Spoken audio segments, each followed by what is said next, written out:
Assalamualaikum warahmatullahi wabarakatuh. Yang terhormat Bapak Jerry Wayuvenanda MSI selaku dosen pengampu mata kuliah metodologi penelitian kuantitatif, serta teman-teman yang insya Allah dirahmati Allah. Saya Mita Gerisasari dengan NIM 21201161.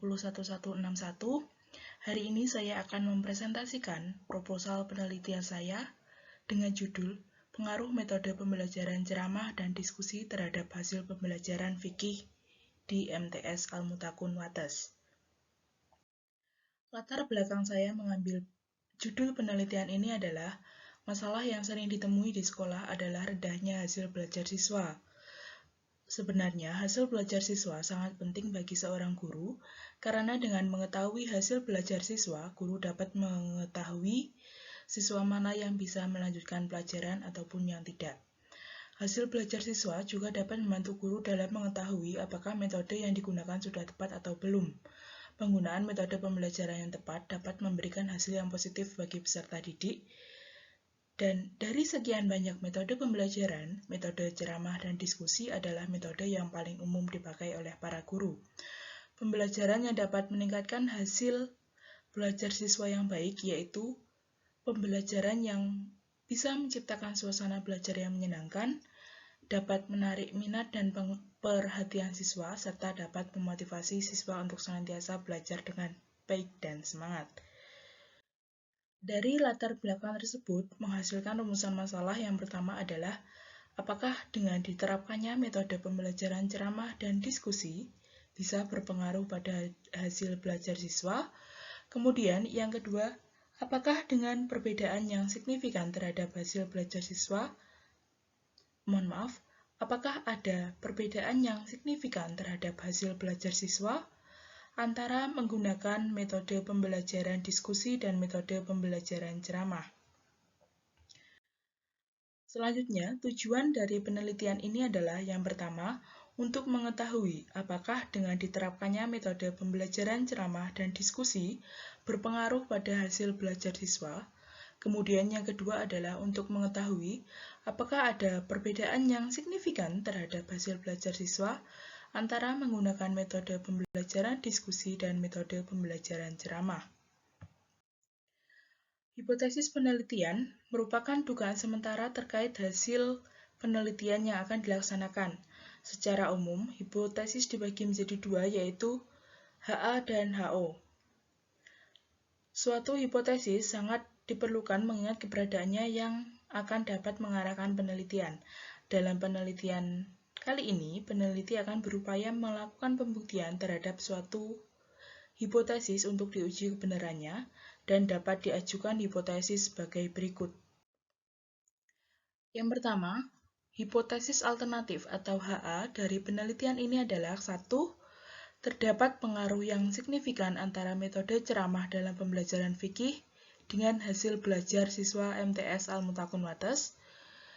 Kemudian, yang kedua, terdapat pengaruh yang signifikan antara metode diskusi dalam pembelajaran fikih dengan hasil belajar siswa MTS Al-Mutakun Wates. Dan kemudian, hipotesis 0 atau HO dari penelitian ini adalah 1. Tidak terdapat pengaruh yang signifikan antara metode ceramah dalam pembelajaran fikih dengan hasil belajar siswa MTS Al-Mutakun Wates.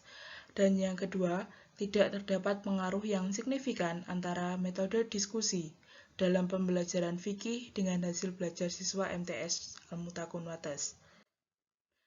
Kemudian, untuk rancangan penelitian ini bertujuan untuk menguji apakah ada pengaruh metode pembelajaran terhadap hasil belajar pendidikan agama Islam. Penelitian ini diawali dengan mengkaji teori-teori dan pengetahuan yang sudah ada, sehingga muncul sebuah permasalahan. Permasalahan tersebut diuji untuk mengetahui penerimaan atau penolakan berdasarkan data yang diperoleh dari lapangan.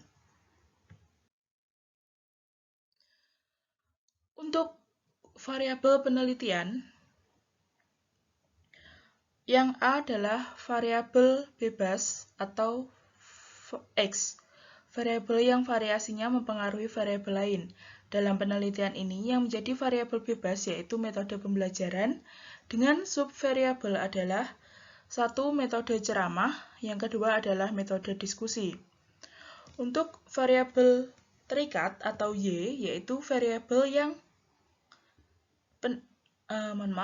untuk variabel terikat atau Y, yaitu variabel penelitiannya diukur untuk mengetahui besarnya efek dan pengaruh variabel lain.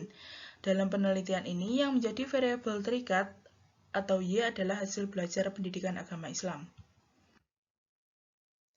Berikut ini adalah definisi operasionalnya. Yang pertama adalah metode ceramah. Alat ukurnya yaitu menggunakan checklist atau kuesioner dengan hasil pengukuran 0 mengindikasikan tidak setuju dengan menggunakan metode ceramah, atau 1 yang berarti ya, atau bisa juga disebut setuju menggunakan metode ceramah. Untuk skala pengukurannya adalah skala nominal. Yang kedua adalah metode diskusi. Alat ukurnya juga lembar checklist atau kuesioner dengan hasil ukur 0 yang mengindikasikan tidak, artinya tidak setuju menggunakan metode pembelajaran diskusi, dan 1 yang berarti iya atau setuju menggunakan metode diskusi dengan skala pengukuran nominal. Yang ketiga adalah hasil belajar dengan alat ukur lembar penelitian. Kemudian, populasi dari penelitian ini adalah seluruh siswa kelas 7 di MTS Al-Mutakun Wates yang berjumlah 248 siswa, dan sampelnya adalah yang digunakan adalah probability sampling dengan simple random sampling, yaitu pengambilan sampel dari populasi secara acak.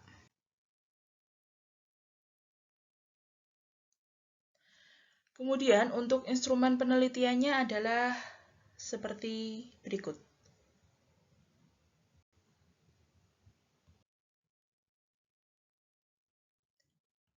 Kemudian, untuk proses analisis data, ialah mengolah seluruh data yang terkumpul. Analisis data adalah suatu langkah yang paling menentukan dalam penelitian, karena analisis data berfungsi untuk menyimpan hasil penelitian.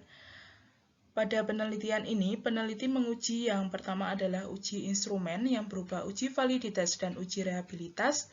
Yang kedua adalah uji prasyarat dengan uji normalitas dan uji homogenitas. Yang ketiga adalah uji hipotesis yang berupa analisis regresi. Kemudian berikut adalah jadwal penelitian yang selama ini sudah peneliti lakukan. Yang pertama adalah pengajuan judul pada bulan Oktober, minggu pertama. Kemudian untuk bimbingan penyusunan proposal pada bulan Oktober, minggu ketiga dan keempat. Dan untuk proses pengumpulan data ada di bulan November, minggu pertama. Untuk proses analisis data pada bulan November, minggu kedua. Dan untuk evaluasi progres ada di bulan November, minggu ketiga dan keempat. Dan untuk seminar proposal ada di Desember, minggu keempat. Demikian presentasi hasil proposal yang sudah saya buat. Apabila ada kekurangan saya mohon maaf. Akhir kata, wabillahi taufiq wal hidayah. Wassalamualaikum warahmatullahi wabarakatuh.